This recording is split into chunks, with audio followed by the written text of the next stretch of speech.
Hello नमस्ते दोस्तों। Welcome to my channel future exams study.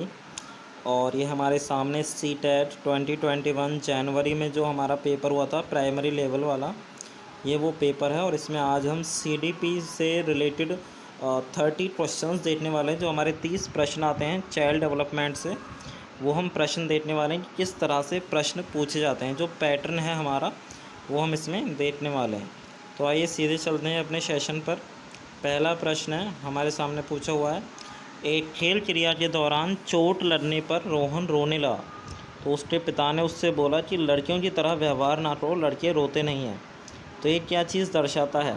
ये जेंडर स्टीरियोटाइप दर्शाता है, या फिर चैलेंज करता है स्टीरियोटाइप को, या फिर रिड्यूसेस जेंडर बायस, या फिर प्रमोट्स जेंडर इक्वालिटी। तो सीधी सी बात है, जब उसके पिता ने उससे बोला है कि लड़कियों की तरह व्यवहार ना करो, तो ये जो है ये रूढ़िवादिताओं को दर्शाता है कि हमारे समाज में किस तरह की बातें चली आ रही हैं। समझा जाता है कि जो बॉयज़ होते हैं वो रोते नहीं हैं और गर्ल्स रो सकती हैं। तो ये जेंडर स्टीरियोटाइप को दर्शाता है। तो इसमें आपका आंसर नंबर 1 सही है। प्रश्न नंबर हमारा 2, एक प्रगतिशील कक्षा में अध्यापक को अटल पाठ्यक्रम का पालन करना चाहिए, विद्यार्थियों में प्रतिस्पर्धा पर बल देना चाहिए, या फिर ज्ञान की संरचना के लिए अवसर देने चाहिए, या फिर उन्हें जो मार्क्स उनके आए हैं, जो नंबर आए हैं रिज़ल्ट में, उसके आधार पर उन्हें बांट देना चाहिए। तो सीधी सी बात है कि प्रगतिशील कक्षा में ना तो आप सिर्फ पाठ्यक्रम के अनुसार चल सकते हैं, ना ही आप कंपटीशन पे जोर दे सकते हैं, और ना ही आप बच्चों को सिर्फ नंबर के अनुसार बांट सकते हैं। बच्चों का सही तरीके से जो ग्रोथ है तब होने वाली है, तब अच्छी तरह से वो पढ़ने वाले हैं जब उन्हें पर्याप्त अवसर दिए जाएं। तो इसमें आपका आंसर नंबर 3 जो है वो सही है। प्रश्न नंबर 3, एक गतिविधि के दौरान छात्रों को संघर्ष करते देख अध्यापिका बच्चों को कुछ प्रश्न पूछती है, कुछ इशारे देती है, जैसे वाई, व्हाट और हाउ। तो इस तरह के जो क्वेश्चंस हैं, इस तरह के जो सवाल हैं, इनसे उसकी किस योजना का पता चलता है। इससे बच्चे जो हैं वो डीमोटिवेट हो जाएंगे, या फिर ये स्टाफ फोल्डिंग का काम करने वाली है, या फिर इससे जो बच्चे हैं वो पढ़ाई से दूर हट जाएंगे, या फिर ये मीनिंगलेस है, यानी अधिगम की प्रक्रिया में अर्थहीन हो जाएगी। देखिए, जब भी कोई टीचर जो है वो बच्चों से इस तरह के सवाल पूछता है तो बच्चे सोचने पर मजबूर हो जाते हैं। जब वो सोचते हैं, उनकी डाइवर्जेंट थिंकिंग होती है, तो वो चारों तरफ मतलब भिन्न भिन्न दिशाओं में सोचते हैं, और इसके लिए उन्हें अपने मस्तिष्क का जो है बेहतर विकास करने की ज़रूरत होती है। तो ये जो सवाल हैं इस तरह के, ये बच्चों के लिए पहाड़ या आधारभूत संरचना के तरह होने वाले हैं, यानी स्टाफ फोल्डिंग का यहाँ पे ये यूज़ आएंगे। इसके बाद में प्रश्न नंबर 4, बच्चों के समाजीकरण में निम्न में से कौन सा कथन सही है। तो इसमें 4 ऑप्शन दिए हुए हैं कि विद्यालय समाजीकरण का द्वितीयक है और परिवार प्राथमिक है। तो इसमें देखिए, हमने आपको पहले भी बताया हुआ है कि जहाँ पे हमारे परिवार की बात आ जाती है, बच्चे का जन्म परिवार में होता है, तो जो परिवार है उसे प्राइमरी सोशलाइजेशन माना जाता है। और इसके अलावा जो भी है विद्यालय है या फिर समाज है, वो सब जो है वो सेकेंडरी में आ जाते हैं। तो यहाँ पे आपका पहला ऑप्शन ही सही है कि जो परिवार है वो हमारा प्राथमिक है, और विद्यालय जो है वो हमारा सेकेंडरी है, यानी द्वितीयक है। इसके बाद में प्रश्न नंबर 5, बहुबुद्धि का सिद्धांत जोर देता है, किस बात पे जोर देता है? बुद्धि लब्धि केवल वस्तुनिष्ठ परीक्षणों द्वारा ही मापी जा सकती है, या फिर एक आयाम में बुद्धिमत्ता अन्य सभी आयामों में बुद्धिमत्ता का निर्धारण करती है, या फिर बुद्धिमत्ता की विभिन्न दशाएं हैं, या फिर बुद्धिमत्ता में कोई व्यक्तिगत विभिन्नताएं नहीं होती हैं। तो बुद्धिमत्ता का जो बहुबुद्धि सिद्धांत है, उसमें जो बुद्धिमत्ता है उसकी विभिन्न दशाएं होती हैं, सिवरल फॉर्म्स होती हैं। तो इसमें आपका आंसर नंबर 3 जो है वो सही है।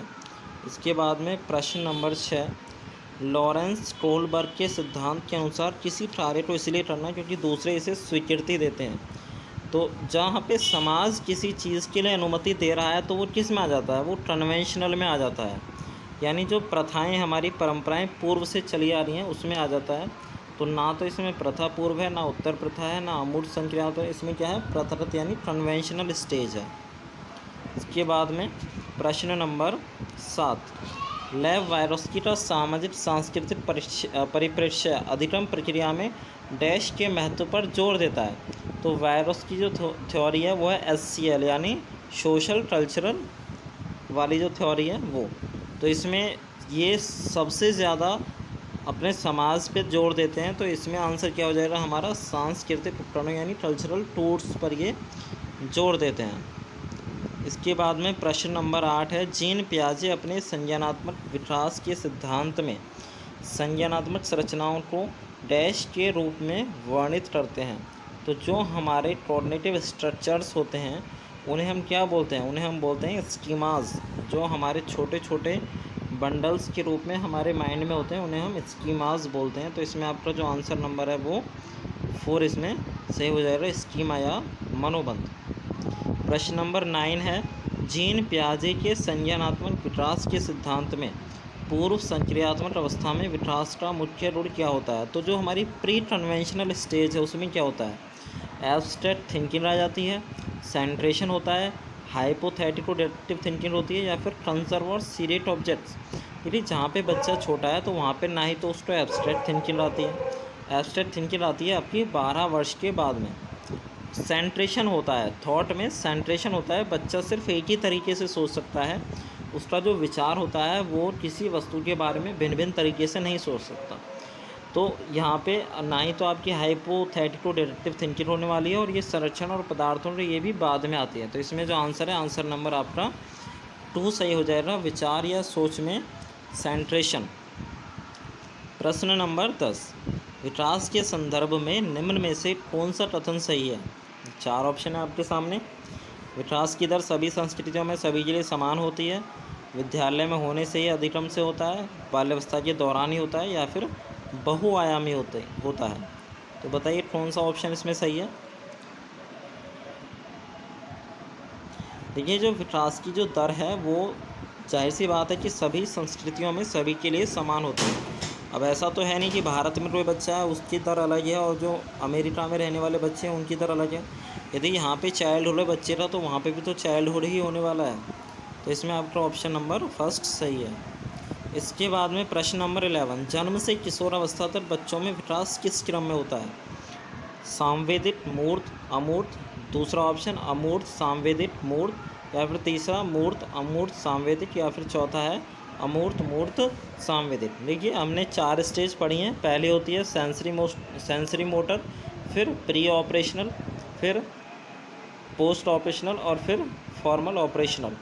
तो सबसे पहले जो बच्चा होता है जन्म से बाद में वो सेंसस के थ्रू सीखता है, फिर उसके बाद में वो जो चीज़ें उसे नज़र आ रही हैं उनके बारे में समझता है, और उसके बाद में फिर उसमें अमूर्त समझ की क्षमता आती है। तो इसमें आपका जो सही क्रम है वो पहले वाला ही हो जाएगा, सेंसरी, कॉन्क्रीट और एब्स्ट्रैक्ट थिंकिंग। प्रश्न नंबर 12, प्रगतिशील कक्षा में व्यक्तिगत विभिन्नताओं को किस प्रकार देखा जाना चाहिए। जो हमारे जो इंडिविजुअल डिफरेंसेस हैं उन्हें किस नज़रिए से देखा जाना चाहिए टीचर के द्वारा। वो अधिगम की प्रक्रिया में बाधा हैं, या फिर अध्यापक के पक्ष पर असफलता हैं, या फिर योग्यता आधारित समूह बनाने का मापदंड है, या फिर अध्यापन अधिगम प्रक्रिया की परियोजना के लिए महत्वपूर्ण है। देखिए इंडिविजुअल डिफरेंसेस का सम्मान करना चाहिए, यही हम सीटेट में मान के चलते हैं कि जो भी टीचर है वो अपनी क्लास में पढ़ने वाले सारे बच्चों के जो भी इंडिविजुअल डिफरेंसेस हैं उनको वो एक्सेप्ट करे और उन्हें एक तरह से रिसोर्सेज के रूप में इस्तेमाल करे अपने पढ़ाई में, अपने अधिक्रम में। तो इसमें ना ही तो बाधा होगी, ना ही असफलता, और ना ही हम समूह में तो बांटेंगे ही नहीं बच्चों को कि जो इंटेलिजेंट है वो अलग बांट दिए, जो थोड़े से मॉडरेट हैं वो अलग बांट दिए, इस तरह से। तो इसमें आंसर नंबर 4 सही है, important for planning of teaching learning process, यानी इंडिविजुअल डिफरेंसेस के अनुसार बच्चों को किस तरह से पढ़ाना है, किस तरह से समझाना है, ये टीचर्स डिसाइड करते हैं। प्रश्न नंबर 13, एक समावेशी कक्षा में डैश पर जोर देना चाहिए। किस चीज़ पर जोर देना चाहिए। प्रदर्शन अभिमुखी लक्ष्यों पर, यानी परफॉर्मेंस ओरिएंटेड गोल्स, या फिर अनडिफरेंशिएटेड इंस्ट्रक्शन, या फिर segregation of students based on their social identity, या फिर providing opportunities aiming at maximising potential of individual children. ये समावेशी कक्षा में सभी तरह के बच्चे होते हैं, चाहे वो दिव्यांग बच्चे हैं, चाहे वो नॉर्मल हैं, चाहे वो प्रतिभाशाली हैं। सभी तरह के बच्चे जो हैं इंक्लूसिव एजुकेशन में मिलते हैं। तो वहाँ पे हर बच्चे के सामर्थ्य को अधिकतम करने के लिए उन्हें अवसर दिए जाने चाहिए। सभी बच्चों को समान रूप से मतलब हर बच्चे का जो भी उसकी इंडिविजुअल डिफरेंसेस हैं, जो भी बच्चे को प्रॉब्लम है पढ़ाई में, उन सभी का ध्यान रखते हुए बच्चों को अच्छे तरीके से समझाना चाहिए। तो इसमें आपका आंसर नंबर 4 सही है। प्रश्न नंबर 14, दिव्यांगजन अधिकार अधिनियम 2016 के अनुसार निम्न में से किस शब्दावली का प्रयोग उपयुक्त है? मंदित छात्र, विकलांग छात्र, छात्र जिसे शारीरिक दिव्यांगता है, या फिर छात्र जिसका अशक्त शरीर है। देखिए, जो हमारा जो RPWD है, यानी right of persons with disabilities act है, उसमें आप किसी भी बच्चे के लिए रिटार्डेड, हैंडीकैप्ड या फिर क्रिपल्ड बॉडी, इस तरह के शब्दों का यूज़ नहीं कर सकते हैं। तो इसमें जो हमारा जो सही शब्द है जो इस तरह के बच्चों के लिए बोला जाना चाहिए वो है छात्र जिसे शारीरिक दिव्यांगता है, यानी स्टूडेंट्स विद फिजिकल डिसेबिलिटी। ठीक है, स्पेशल नीड वाले बच्चे। इसके बाद में प्रश्न नंबर 15 है, अधिगम कठिनाइयों से जूझते छात्रों की ज़रूरतों को संबोधित करने के लिए अध्यापक को क्या नहीं करना चाहिए? नोट पूछा है। जिस बच्चे को पढ़ने में लिखने में समस्या है, उसके लिए क्या चीज़ नहीं होनी चाहिए वो पूछा है। तो पहला ऑप्शन है दृश्य श्रव्य सामग्रियों का इस्तेमाल, यानी use multiple audio visual aids, या फिर यूज़ कंस्ट्रक्टिव पैडागॉजिकल अप्रोच, या फिर इंडिविजुअलाइज्ड एजुकेशनल प्लानिंग, या फिर practice rigid structure for pedagogy and assessment. देखिए, जहाँ पे दृश्य श्रव्य सामग्री है वो भी अच्छी बात है, संरचनात्मक शिक्षा शास्त्रीय उपकरणों का इस्तेमाल हो रहा है वो भी अच्छी बात है, जहाँ पे प्लानिंग की जा रही है वो भी अच्छी बात है। लेकिन ऐसे बच्चों के लिए आप जटिल संरचनाओं का यूज़ नहीं कर सकते। जिस बच्चे को पहले से ही समस्या है पढ़ने में, उसे जटिल संरचनाओं के द्वारा नहीं पढ़ाया जाता। तो इसमें नहीं पूछा है, तो हमारा जो आंसर नंबर 4 है वो सही हो जाएगा, क्योंकि उसने पूछा ही गलत वाला है। इसके बाद में प्रश्न नंबर 16 है, सृजनात्मकता की पहचान का प्रमुख लक्षण क्या है? Low comprehension, divergent thinking, hyper activity, या फिर इनअटेंटिवनेस। तो देखिए, सृजनात्मकता यानी क्रिएटिविटी वहाँ पे आती है जहाँ पे बच्चे भिन्न भिन्न दिशाओं में सोचते हैं, भिन्न भिन्न तरीके से सोचते हैं। तो इसमें आपका आंसर नंबर क्या हो जाएगा? दूसरा आंसर हो जाएगा अपसारी चिंतन, यानी डाइवर्जेंट थिंकिंग। जब बच्चे भिन्न भिन्न दिशाओं में सोचेंगे तो उनकी समझ बढ़ेगी और वो कुछ ना कुछ नया चीज़ क्रिएट करते रहेंगे। इसके बाद में प्रश्न नंबर 17 है, विविध पृष्ठभूमियों के अधिगमकर्ताओं को संबोधित करने हेतु अध्यापक को क्या होना चाहिए? विविधता संबंधी मुद्दों पर बातचीत टालनी चाहिए, विविध विन्यासों से उदाहरण लेने चाहिए, सभी के लिए स्टैंडर्डाइज्ड असेसमेंट का यूज़ करना चाहिए, या फिर ऐसे वर्ड यूज़ करने चाहिए कि जो रूढ़िबद्ध धारणाओं को नेगेटिव रूढ़िबद्ध धारणाओं को और मजबूत करें। रूढ़िबद्ध धारणाओं को तो हम पहले से ही गलत मानते हैं, ठीक है, और सभी के लिए स्टैंडर्डाइज्ड भी नहीं हो सकते, किसी भी बातचीत संबंधी मुद्दे को टाल भी नहीं सकते। तो इसमें आंसर नंबर क्या हो जाएगा? दूसरा सही, यानी हमें उदाहरण देने चाहिए बच्चों के सामने। जो भी भिन्न भिन्न समाज से आए हुए बच्चे हैं जिन्होंने अपने जीवन में अच्छी अच्छी अचीवमेंट हासिल किए, उनका उदाहरण देना चाहिए। तो इसमें आपका आंसर नंबर 2 सही है। इसके बाद में प्रश्न नंबर है 18, समस्या समाधान क्षमताओं को किस प्रकार सुसाध्य किया जा सकता है? Problem solving abilities can be facilitated by. Answer दिए हुए हैं। पहला आंसर है focusing on drill and practice, encouraging fits process of solving the problems, increasing use of analogies, generating fear among students. तो सीधी सी बात है, जब भी समस्या समाधान क्षमताओं की बात हो रही है तो जहाँ पे बच्चे डेली बेसिस पे प्रैक्टिस करते हैं तो वहाँ पे उनकी जो क्षमताएं हैं वो बेहतर हो जाती हैं। तो इसमें आप कोई एक सॉल्यूशन नहीं बता सकते हैं, ना ही बच्चों को एनालॉजीज़ के यूज़ के लिए बोल सकते हैं, ना ही उनमें डर की भावना बैठा सकते हैं। तो इसमें जो आंसर है, आंसर नंबर 1 हमारा सही हो जाएगा। इसके बाद में प्रश्न नंबर 19 है, अधिगम के अभिप्रेरणा को किस प्रकार कायम रखा जा सकता है? यानी motivation to learn can be sustained by. बच्चों को किस तरीके से हम मोटिवेटेड रख सकते हैं कि वो नियमित रूप से पढ़ते रहें, नियमित रूप से सीखते रहें? पनिशिंग द चाइल्ड, यानी बच्चे को दंड दें, डंडा मारें उसे। दूसरा, focusing on mastery oriented goals, given very easy task to children, focusing on rote memorisation. Rote memorisation तो बिल्कुल भी सही नहीं है, ठीक है। रोट मेमोराइजेशन की जहाँ पे बात आ जाती है वो हमारा जो ऑप्शन है वो गलत हो जाता है। इसके बाद में ना ही आप बच्चे को पनिशमेंट दे सकते हैं, ना ही आप बहुत ज़्यादा ईजी टास्क देंगे तब भी जो है बच्चा वो नहीं सीख पाएगा। तो इसमें दूसरा ही ऑप्शन सही है, ऑप्शन नंबर 2। क्या बोला उसने कि प्रवीणता अभिमुखी लक्ष्यों पर जोर देकर, यानी focusing on mastery oriented goals. इसके बाद में प्रश्न नंबर 20 है, शर्मिंदगी क्या है? Has no relation to coordination, या फिर can have negative impact on coordination, is very effective to motivate. तो देखिए शर्मिंदगी जो है इससे क्या होता है, संज्ञान से कोई संबंध नहीं है, ऐसा तो है नहीं। जो बच्चा शेम फील करेगा वो पढ़ तो नहीं सकता अच्छे से। दूसरा इसमें बोला है कि नेगेटिव प्रभाव पड़ता है, बिल्कुल सही बात है। जो शर्मिंदगी होती है यदि बच्चे के अंदर, तो उससे उसके पढ़ाई पे नेगेटिव इफ़ेक्ट पड़ता है, वो सही से नहीं पढ़ पाता है। इससे मोटिवेटेड तो होता ही नहीं है, और ना ही इसे बार बार पैदा किया जाना चाहिए अध्यापन अधिगम प्रक्रिया में। तो इसमें आपका ऑप्शन नंबर जो है हमारा दूसरा सही हो जाएगा, संज्ञान पर नेगेटिव इम्पैक्ट पड़ सकता है। प्रश्न नंबर है 21, निम्न में से अध्यापन अधिगम का सबसे प्रभावशाली माध्यम कौन सा है? तो सबसे प्रभावशाली माध्यम बताना, 4 ऑप्शन है। विषय वस्तु को यंत्रवत याद करना यानी रोट मेमोराइजेशन, संकल्पनाओं के बीच में संबंध खोजना, बिना विश्लेषण के अवलोकन करना, या फिर अनुकरण और दोहराना।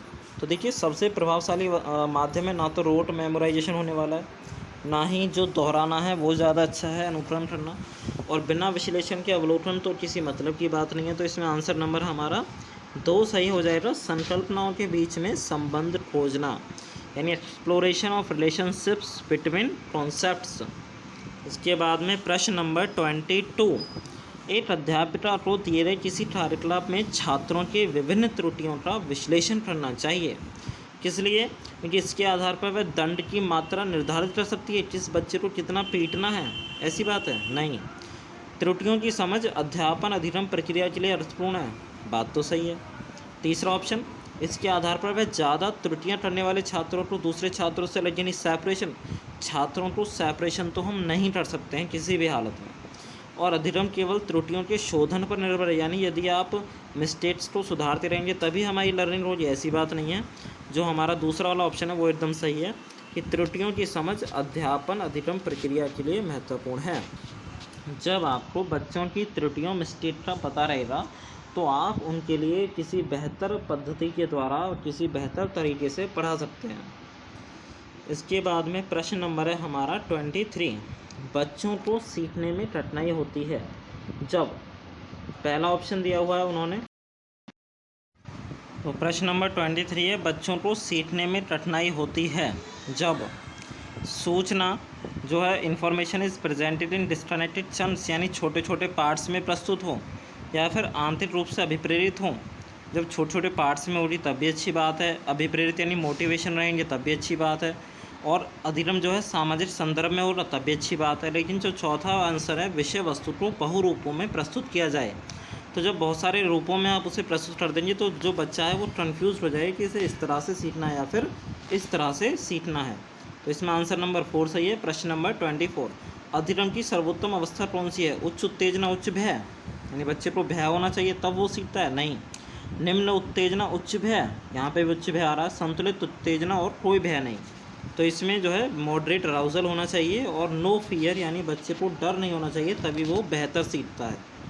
इसके बाद में प्रश्न नंबर 25, अधिगम का संरचनात्मक विचार यह सुझाव देता है कि ज्ञान की संरचना में बच्चों की भूमिका नहीं होती, गलत बात है। बच्चे पूर्ण रूप से वयस्कों पर निर्भर रहते हैं, ये भी गलत बात है। बच्चे सक्रिय भूमिका निभाते हैं, बात तो सही है, बच्चे एक्टिव होते हैं।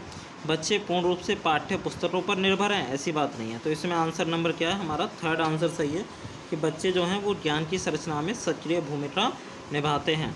प्रश्न नंबर 26 है हमारा, अधिगम के लिए निम्न में से कौन सी धारणा उपयुक्त है? कौन सी धारणा उपयुक्त है? योग्यता सुधार्य है, अटल है, प्रयासों से फर्क नहीं पड़ता, असफलता अनियंत्रित है।